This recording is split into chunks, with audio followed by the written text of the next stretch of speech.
नमस्कार, बहुत बहुत स्वागत है आप सभी का राजपट टीवी पर और मैं हूं आपके साथ सपना ठाकुर। रुक करते हैं मध्य प्रदेश की बड़ी खबरों की ओर। जबलपुर में संसदीय क्षेत्र में स्वामी विवेकानंद की जयंती से लेकर नेताजी सुभाष चंद्र बोस की जयंती तक सांसद खेल महोत्सव का आयोजन किया जाएगा। 12 दिवसीय आयोजन 12 जनवरी से लेकर 23 जनवरी तक होगा, जिसमें जबलपुर संसदीय क्षेत्र के खिलाड़ी भाग लेंगे। इस आयोजन में राष्ट्रीय स्तर के खिलाड़ी भी खिलाड़ियों का उत्साहवर्धन के लिए सांसद खेल महोत्सव के बारे में जानकारी देते हुए जबलपुर सांसद राकेश सिंह ने जानकारी दी और बताया कि इस सांसद खेल महोत्सव में प्रमुख खेल जिसमें कबड्डी, क्रिकेट, कुश्ती, hockey, football, kho kho, boxing आदि प्रतियोगिताएं की जाएंगी। तो वहीं 12 जनवरी को सूर्य नमस्कार के साथ इस प्रतियोगिता का शुभारंभ किया जाएगा और वहीं 23 जनवरी को समापन मैराथन के साथ किया जाएगा।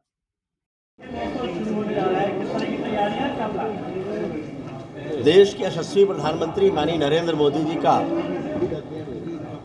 व्यापक विजन दृष्टिकोण है देश में खेलों को बढ़ावा देने का, और इस दृष्टि से काफ़ी परिवर्तन भी हम लोग महसूस कर रहे हैं। माननीय प्रधानमंत्री जी की प्रेरणा से देश में जो एक परिवर्तन आया है, राष्ट्रीय अंतर्राष्ट्रीय स्तर के जो खेल आयोजन हो रहे हैं उनमें भारत के खिलाड़ियों की संख्या पदक लाने वालों की बढ़ गई है। लेकिन अभी वो चाहते हैं कि और भी व्यापक जनजागरण और अनुकूलता खेलों को लेकर बनना चाहिए, और इस दृष्टि से अलग अलग जगह पे सांसद खेल स्पर्धाएं भी आयोजित हो रही हैं। जबलपुर में भी तय किया है 12 जनवरी को, तब जबकि स्वामी विवेकानंद जी की जयंती है जिसे हम युवा दिवस के रूप में मनाते हैं। 12 जनवरी से लेकर 23 जनवरी तुम मुझे खून दो मैं तुम्हें आज़ादी दूंगा, ये कहने वाले नेताजी सुभाष चंद्र बोस जी की जयंती तक ये 12 दिवसीय खेलों का आयोजन जबलपुर में हो रहा है, जिसमें कई तरह की खेल स्पर्धाएं होने वाली हैं। क्रिकेट भी होगा, फुटबॉल का प्रदर्शन मैच भी होगा, हॉकी का प्रदर्शन मैच भी होगा, कबड्डी होगी, खो खो होगा। इसके अलावा और भी खेल, साइकिलिंग होगी, ऐसे अलग अलग खेल होंगे। समापन इसका मैराथन के साथ होगा, और इसमें साथ में जो हमारे पारंपरिक खेल हैं जैसे गिल्ली डंडा, पिट्टू, चीटी धप, भौरा, ये सारे खेल भी इसमें, पतंगबाजी, पतंग महोत्सव भी इसमें संक्रांति के दिन होगा। ये सारे खेल इसमें होंगे। इसमें जबलपुर के रहने वाले मनीष और उनकी पत्नी में हुई अनबन के कारण वो मायके चली गई और पत्नी को ससुराल से लेने पहुंचे पति पर ससुराल वाले उसके साथ गाली गलौज पर उतर आए। मनीष का आरोप है कि पिछले दिनों जब अपनी पत्नी चांदनी बहन को और बच्चों को वापस लाने अपने ससुराल गया था, तब उसकी पत्नी चांदनी के पिता और उसके भाई ने मनीष बहन के घर में अंदर ले जाकर धोखे से बुलाया और इसी बहाने अंदर ले जाकर कमरा बंद कर दिया और हाथापाई पर उतर आए, जिससे मनीष बहन का हाथ और पेट पर अंदरूनी चोटें आई हैं। तो वही मनीष बहन ने अपनी पत्नी और बच्चे वापस उसके पास पहुंचाने के लिए पुलिस से मदद की गुहार लगाई। गोपालपुर जाता हूँ मैं, तो मुझे मारने की धमकी देते हैं। उन लोगों ने मुझे बंद करके मारा है। मेरी लड़की से मिलने के लिए नहीं देते हैं उन लोग, और मिलने बिल्कुल देते नहीं है। उन लोगों ने घर बंद करके मुझे मारा है ना। और मैं जब थाना रांची पहुँचता हूँ तो मुझे कोई सुनवाई नहीं होती है। तो मुझे कौन लोग हैं? गोपालपुर में जो मेरे साले हैं उसका नाम है राजा बहन, और ससुर है वो उनका नाम है राजू बहन। जैसे ही मैं जिनके यहाँ जाता हूँ तो मुझे मिलने नहीं देते, और उसके बाद मैं ये चाहता हूँ साहब कि मेरी वाइफ और बच्ची मेरे घर आ जाए, मुझे कुछ नहीं चाहिए है ना। और फिर उसके बाद और मेरे जो ससुराल वाले हैं मुझे मार रहे हैं, और उनके खिलाफ कड़ी से कड़ी कार्रवाई होनी चाहिए। जबलपुर में कार्यालय बुलाकर अपनी कुर्सी पर बैठकर ही रिश्वत लेने वाले सहकारी केंद्रीय बैंक मर्यादित में पदस्थ मुख्य कार्यपालन अधिकारी को जबलपुर लोकायुक्त पुलिस ने 20,000 की रिश्वत लेते सोमवार की शाम को गिरफ्तार किया। मुख्य कार्यपालन अधिकारी का नाम वीरेश कुमार जैन है, जिनके रिटायरमेंट को महज 6 महीने बचे थे।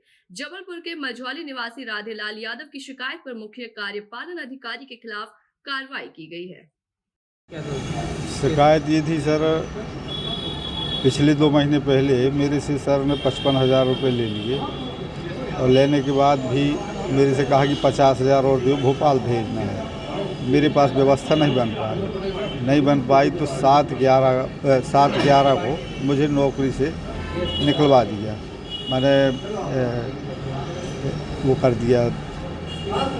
और निकलवाने के बाद फिर मैं जब स्टे ले आया हाई कोर्ट से, तो भी 22 या 23 तारीख को मैं आया सर से आग्रह करने, सब जगह एप्लीकेशन दिया कि मुझे चार्ज दिया जाए, स्टे मिल गया है।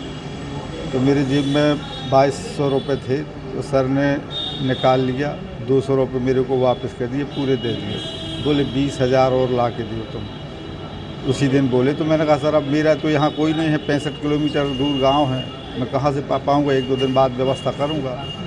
वो आज ला के 20,000 और दे दिया सर को। कौन अधिकारी हैं, क्या नाम है इनका, किस पद पे? मुख्य कार्यपालन अधिकारी, जिला सहकारी बैंक जबलपुर। क्या नाम है? वीरेश जैन। आप किस पद में थे जिसके लिए? मैं तलाड़ समिति सेवा सहकारी समिति तलाड़ में प्रभारी प्रबंधक के पद पर था। नाम बताइए। राधे लाल यादव तलाड़। लंबे समय से बिलहरी क्षेत्र में मार्ग में बाधा बन रहे अतिक्रमण का जाल फैलता जा रहा था। लगातार हो रही शिकायतों के बाद नगर निगम के अतिक्रमण दस्ते ने जबलपुर बिलहरी मुख्य मार्ग के दोनों तरफ जमे हुए अवैध टपरे अतिक्रमण हटाने की कार्रवाई को अंजाम दिया। नगर निगम आयुक्त के निर्देश पर बिलहरी मुख्य मार्ग के दोनों तरफ जमे हुए अतिक्रमण को कब्रिस्तान से लेकर खंदारी नाले तक हटाने की कार्रवाई को अंजाम दिया गया है। हालांकि निगम द्वारा की गई इस कार्रवाई का कुछ लोगों ने विरोध भी किया, लेकिन प्रशासनिक अमले की मौजूदगी में उन्हें समझाइश देते हुए अतिक्रमण को हटाया गया। गौरतलब है कि बिलहरी क्षेत्र में मुख्य मार्ग के किनारे जमे अतिक्रमण से लगातार यातायात बाधित हो रहा था और इन अतिक्रमण के चलते दुर्घटनाएं भी सामने आ रही थी, जिसके बाद प्रशासन ने कार्रवाई कर इन्हें हटा दिया। वहीं ओमती थाना क्षेत्र स्थित 70 mm और गोरखपुर थाना क्षेत्र के जायका रेस्टोरेंट के पुबलिया में दबिश देते हुए मौके पर पाया कि रेस्टोरेंट में बार का लाइसेंस न होने के बावजूद भी यहां पर शराब परोसी जा रही है, जिसके बाद पुलिस ने कार्रवाई करते हुए आबकारी अधिनियम के तहत मामला कायम कर दिया है। पूरे मामले की जानकारी देते हुए अतिरिक्त पुलिस अधीक्षक संजय अग्रवाल ने बताया कि नववर्ष के पूर्व शहर के विभिन्न होटलों और रेस्टोरेंट सहित ढाबों में आकस्मिक छापे मारे जा रहे हैं, जिसके पीछे उद्देश्य है कि अवैध रूप से यहां पर शराब पिलाई जा रही, जिन्हें रोका जा सके। इसके साथ ही संजय अग्रवाल ने बताया क्योंकि नववर्ष आने वाला है, ऐसे में युवाओं की फौज शराब पीकर तेज रफ्तार में वाहन चलाकर दुर्घटना का शिकार होती है। वहीं इन घटनाओं के लिए लोगों की जानें भी चली जाती हैं। हाई प्रोफाइल में रैप पार्टी करते रईसजादे युवक युवतियां गिरफ्तार किए गए। जबलपुर के थाना गोरखपुर के ऋतिक अपार्टमेंट का मामला है, जहां 13 लोगों को गिरफ्तार कर थाने लाया गया। थाना गोरखपुर पुलिस ने इस अपार्टमेंट में देर रात कार्रवाई की। रेप पार्टी में युवक युवतियां और महिलाएं नशे में चूर थी। अपार्टमेंट में व्यापारी, डॉक्टर, वकील और रिटायर्ड पुलिस अधिकारियों के लड़के और लड़कियां रेप पार्टी कर रहे थे। पूर्व और एसपी के बेटा राहुल भी गिरफ्तार किया गया। थाना गोरखपुर सहित कई थानों में पुलिस बल मौके पर पहुंचा था। ऐसी तमाम बड़ी खबरों के लिए देखते रहिए राजपट टीवी, सबसे पहले भारत।